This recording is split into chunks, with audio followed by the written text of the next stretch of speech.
You're listening to the IT Career Energizer Podcast, Episode 1.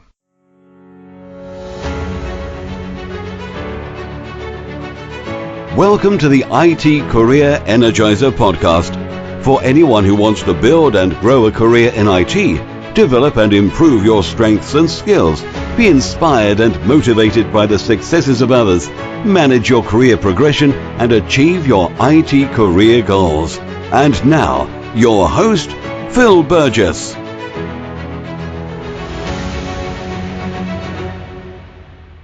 Hi, it's Phil Burgess here, and welcome to the IT Career Energizer Podcast, where I talk with experienced IT professionals, consultants, and experts from around the world about their IT careers. If you enjoyed today's episode, please remember to subscribe to get new episodes each week. So without further ado, here's episode 1.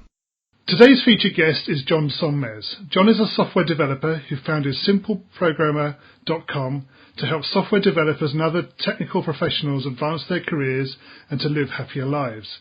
John is also author of the best-selling book Soft Skills, The Developer's Life Manual, and hosts the Simple Programmer podcast. So John, can you expand a bit on that brief bio and tell us a bit more about yourself? Sure. So I used to be a software developer. I guess I still am, but for about 15 years. And what I ended up doing pretty well in my career, but never really reached the levels that I wanted to, until I started expanding in other areas, the non-technical areas of my life.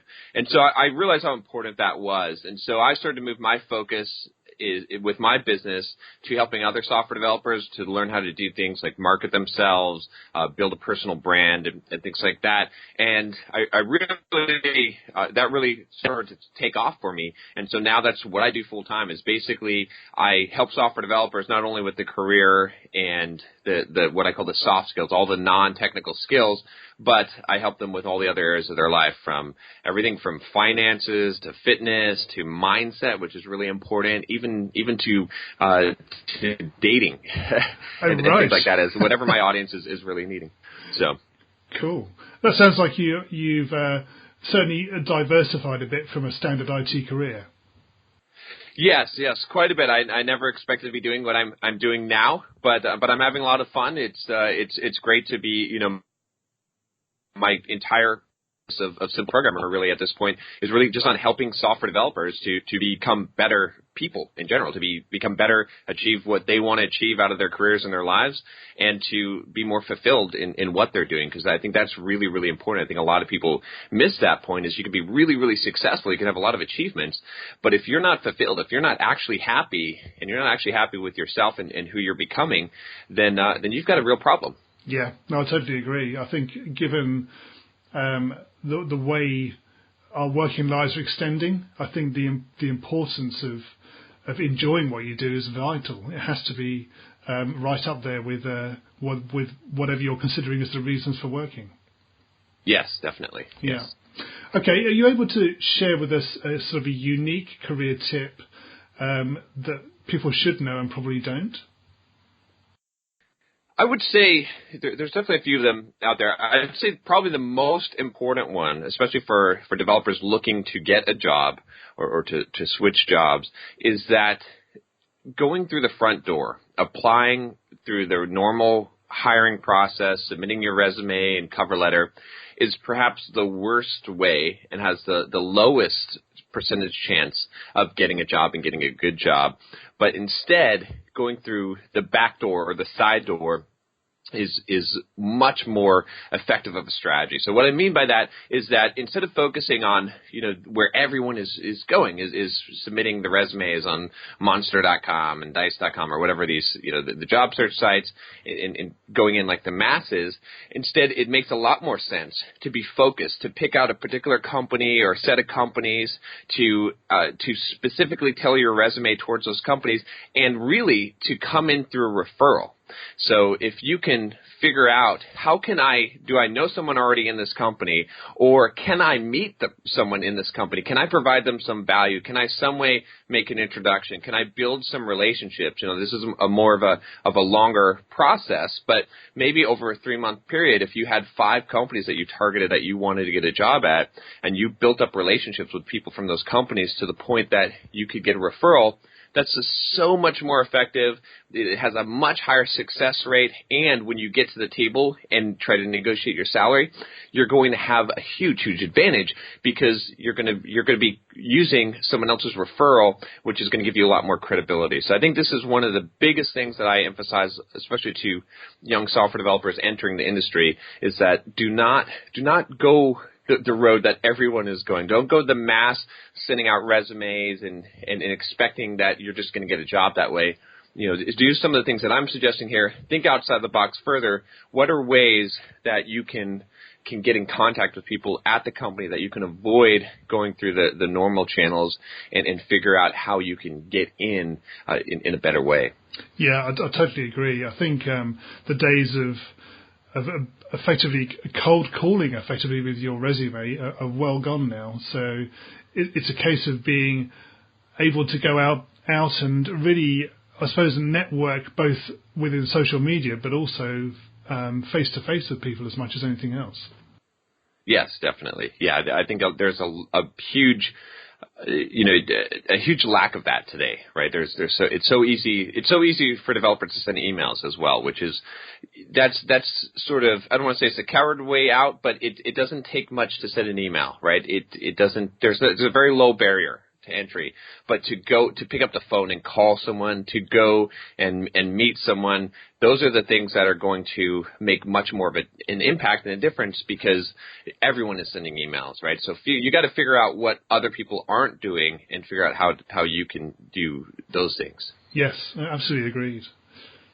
Are you able to give us an understanding of possibly your worst career moment and what you learned from it? Worst career moment. I'll have to think about that for a second. There's definitely been some bad career moments that I've had. I would say, perhaps the worst one that I can think of right now would be, it's sort of an entrepreneurial fail. Like when I was first trying to become an entrepreneur, I wasn't always as hardworking as I am now. I didn't always see the value. I sort of had this attitude that if I was smart and I had the skills, then I am almost entitled to get a nice big paycheck. So I was working for a software development company, doing well, and a couple of buddies of mine that were running this payday loan business had approached me to try to get me to help build some software for them for their payday loan company business.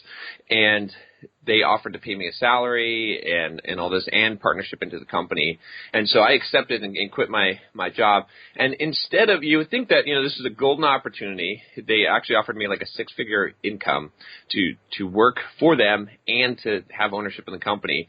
And you would think with that kind of opportunity that I would take advantage of that, and that I would work my butt off and just do the best job that I can to try and get this thing off the ground.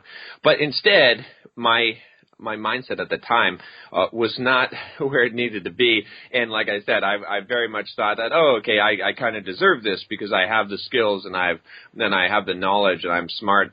And what I did was I treated it like a regular job. And I basically said, hey, well, if you guys don't tell me what to work on, I can't get my work done. And I basically did not work my butt off. I sort of squandered the opportunity. I was a bit lazy, to be honest with you. And although I did get some work done for them, after about a year, I had not accomplished a huge amount, and I ended up, losing that opportunity. So that was a huge failure in my career. When I look back and I see what kind of opportunity that was, and how I had this attitude of a totally different attitude than I have now of entrepreneurship, of the world doesn't owe me anything. If I want something, I have to go out and get it, as opposed to what I had then, which was you get the knowledge and then you get the money, and that it doesn't work that way. No, absolutely not. No, Fine. So moving on from the worst moment, what about your career highlight? What has been your greatest success? You know, I'm trying to think what I would say that really the biggest success for me was the moment that I quit my regular job because I had built enough income on my side business and what I was doing with Simple Programmer to leave, right, to be able to be independent. And that was basically what had happened was I'd started doing these courses for this company called Pluralsight, which was really small at the time, but it's pretty large now. And I was doing these courses. It was a nightmare. I was working a full-time job, and at night, every night, I would work on courses for like 4 to 5 hours into the night and on weekends. And I did this for about 2 years while holding a full-time job. And then finally, I had built enough courses. I think I built at that point, I want to say it was 25 courses. These are 3 to 5 hour long courses. Yeah. And I was getting paid royalties on it. And I got, my last royalty check. And all that work had paid off in developing these courses because that check was large enough that it covered my entire year's salary at the company I was working for. So I was able to go to my boss and say, hey, I love working here and I love this team and I like what I'm doing, but I'm quitting. And it's because I've been able to achieve the goal I've been seeking.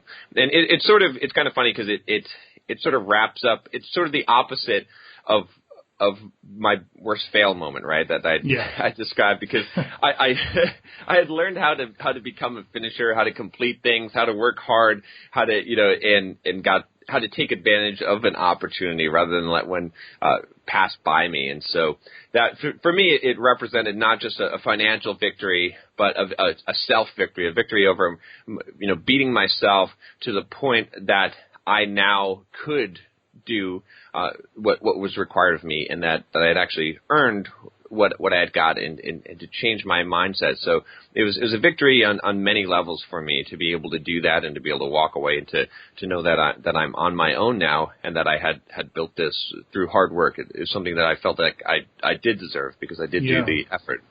Sure. I mean, do you feel that maybe in the past you probably or possibly maybe judged yourself too harshly in what you've done? Has that ever been a problem for you? It's kind of interesting. I think it's a very relative thing, right? I think that you can judge yourself too harshly, and that's if you don't grow from it. If it's something that you just beat yourself up and you just try to make yourself feel bad. To me, that's judging yourself too harshly. But I think the whole thing is very relative because I tell people all the time, like sometimes people say, "Oh man, what, John, don't say this. Like you're super fit. You're not fat, because if I slip off my diet a little bit, or I run like 40 miles a week, so I do all kinds of crazy stuff. And sometimes I talk about how I messed up or failed, and they're like, oh, John, you're crazy. Like you have this successful business, you have all these, you've achieved all these things. You haven't failed. You're being too hard on yourself. And my answer is always, well, it's relative because these are my standards, right? My standards don't have to be your standards, but we all know within ourselves, like there's an external view of success, right? You can look at a person and you can say, this person is so successful. They're so awesome. Look at this. They're a millionaire. They're super fit. They're doing all these things, right? But that person can go home at night and they can know that day they did not give their 100%, that they could have been better, that they slacked off in some way, even though their bar of success is so far above our bar of success, but they know it. And so what I have found is that it's a personal thing. You have to know, right? You can have all the external trimmings of success, but deep down inside, if you know that you did not give your best, because it's not what you do, it's how you do it. And if how you do it is not to your standards, right? And your standards should be high for yourself, but if it's not to your own standards, no matter how much other people praise you and say that you're successful, you know deep down that you did not give your best. And so in that respect, I feel like, I have judged myself pretty hard, but it's only because my standards are high and because I know what I'm really capable of. And my goal in life is really to maximize my own potential. And so if I'm not doing that, then I am beating myself up because I want to be doing that. And other people will look at me and say, oh, you're being too hard on yourself. And that's fine. I don't have those expectations on other people, but I have them on myself, and I know when I'm meeting them or not. Yeah, fair enough, yes. Good, okay. In terms of the future of IT, there are obviously change is inevitable. Change happens all the time. Is there anything in particular that excites you about the future of IT and potentially what careers there could be within the field? The thing that's really exciting me right now is the whole virtual reality thing. I know for a long time I was thinking, this is a fad. I'd seen VR stuff before, and it's come and gone how many times, right, throughout. But I got an Oculus Rift. One was given to me as a gift, and I thought, okay, this is kind of funny. I'll try it out. But I put that thing on, and I was blown away. I said I'm a full believer that we're here. Like we're basically at the point where we are going to be really, really embarking down this VR trail for real and for good at this point. So I can see a huge future here. Especially, I can see a world where we don't have monitors really, where we can just use the VR desktops at our computer. I think there's just a huge amount of ways that just playing some of the games and some of the learning or interactive experiences that you can have in a VR environment, it creates just a totally different way of thinking about how would you teach something, how would you explain something, what is possible.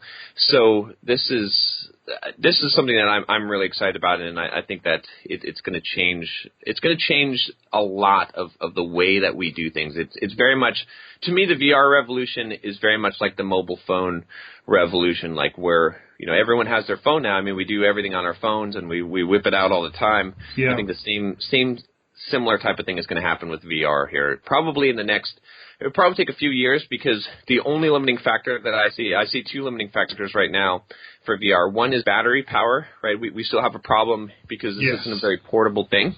Yeah. And the second one is the resolution of the goggles at this point, because it looks really great, but until you could do like a virtual desktop and you realize that 1080, you need more than that. You need about 4 times the resolution. But I think those will be conquered, and when they do, it's going to be. I feel like the future is going to be something that we can't even imagine at this point. Yeah, I mean, I always think back to the early 2000s, I suppose, when everything was getting smaller and smaller. Mobile phones being a classic example, and then with the advent of the iPhone, suddenly everything became bigger again. So it's funny, it goes in cycles, and there's always something changing. Exactly. I always talk about technology is a pendulum that swings. It swings on the XY axis, from left to right. It's always swinging back and forth, but it also moves forward on the Z axis as it's swinging to the X and Y, if you can think about that. Yes. And so we're always moving forward. It seems like we've been here before. We're going thick client, a thin client, right? Thick client, thin client. But we're also moving forward on the Z-axis, because even though we've gone from, big, clunky, thick client desktop applications to Flash to whatever the, mobile apps, you could say, or thick clients to, the single-page applications and all this stuff, we're constantly improving it as we're going forward. So that's like a major pattern I think we'll continue to see. Great. Okay. We're going to move into the quick fire reveal round. So there's a few questions for you. So what attracted you to an IT career in the first place? I would say that it was probably games.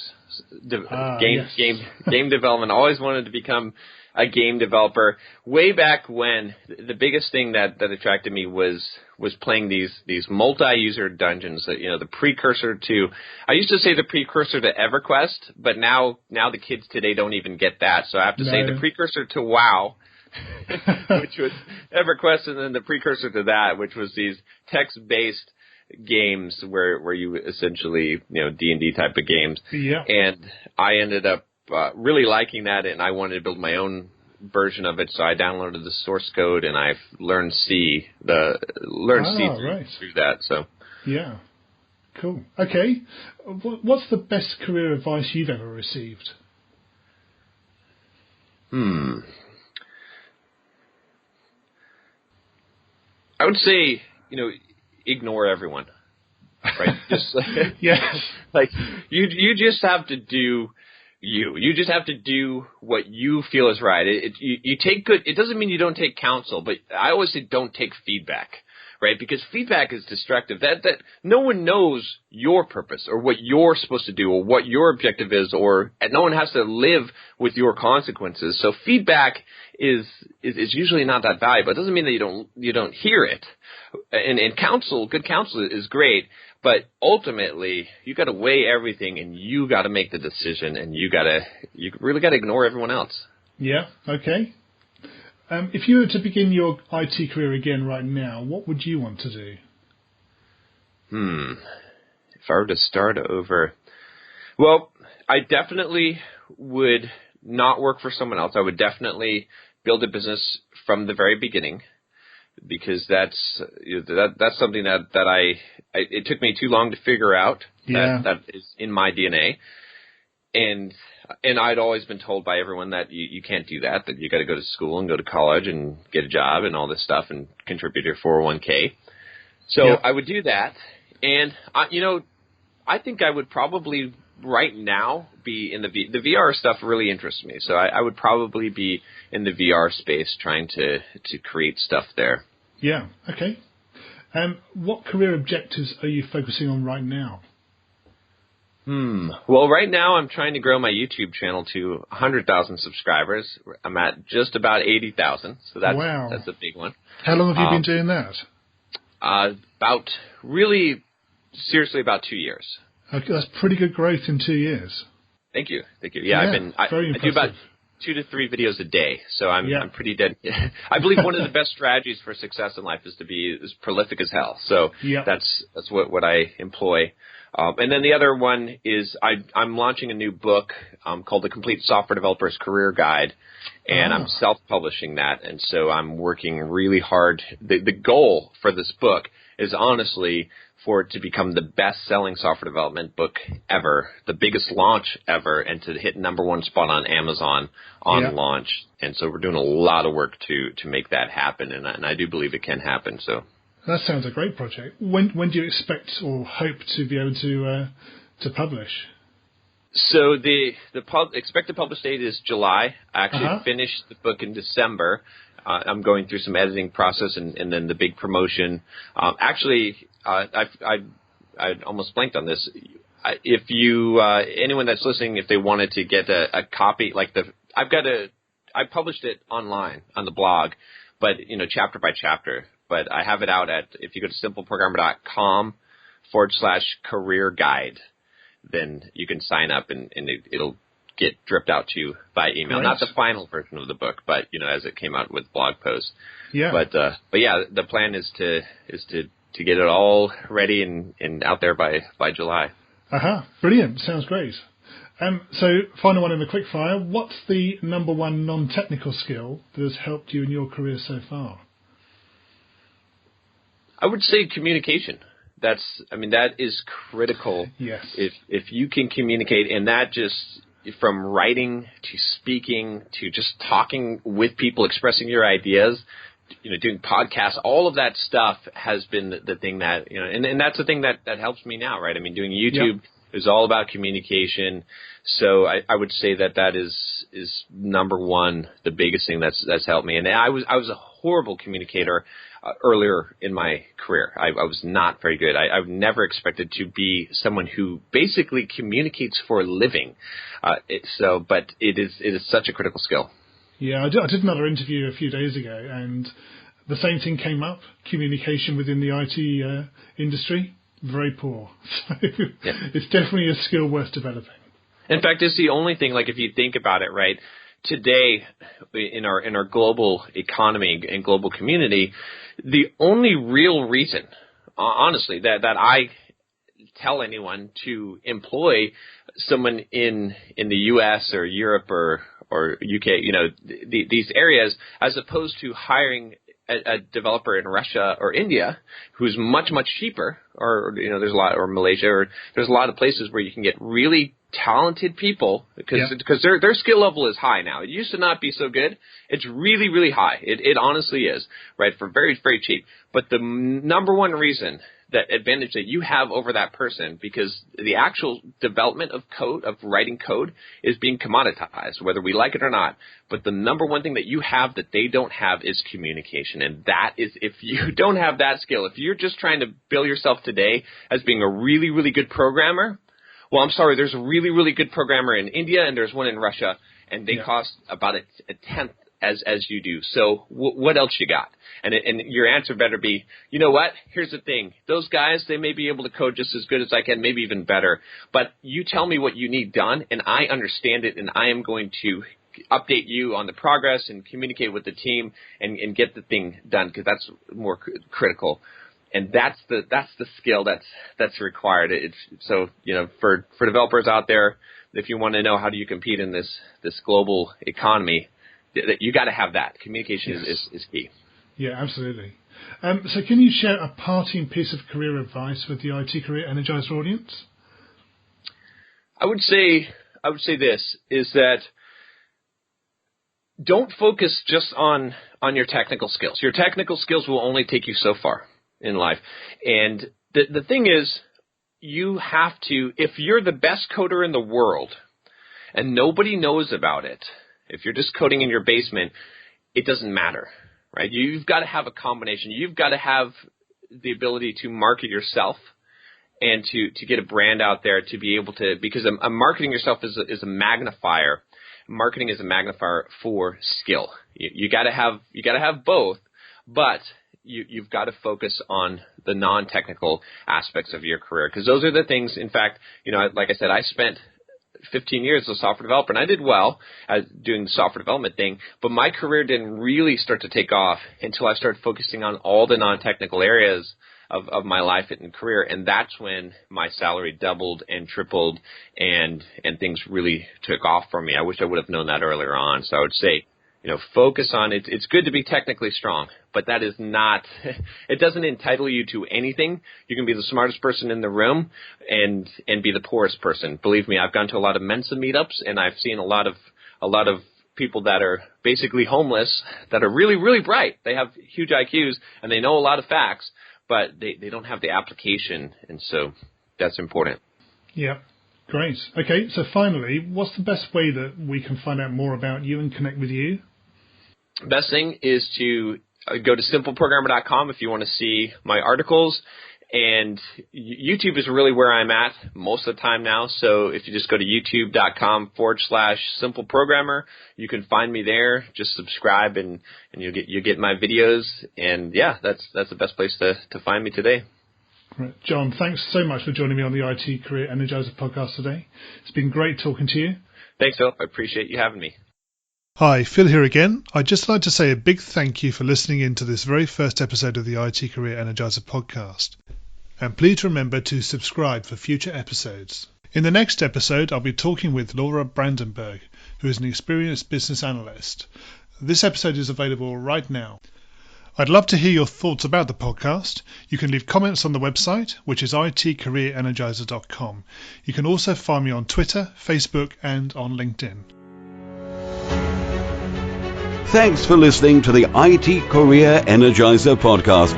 To find out more about building a successful career in IT, visit itcareerenergizer.com.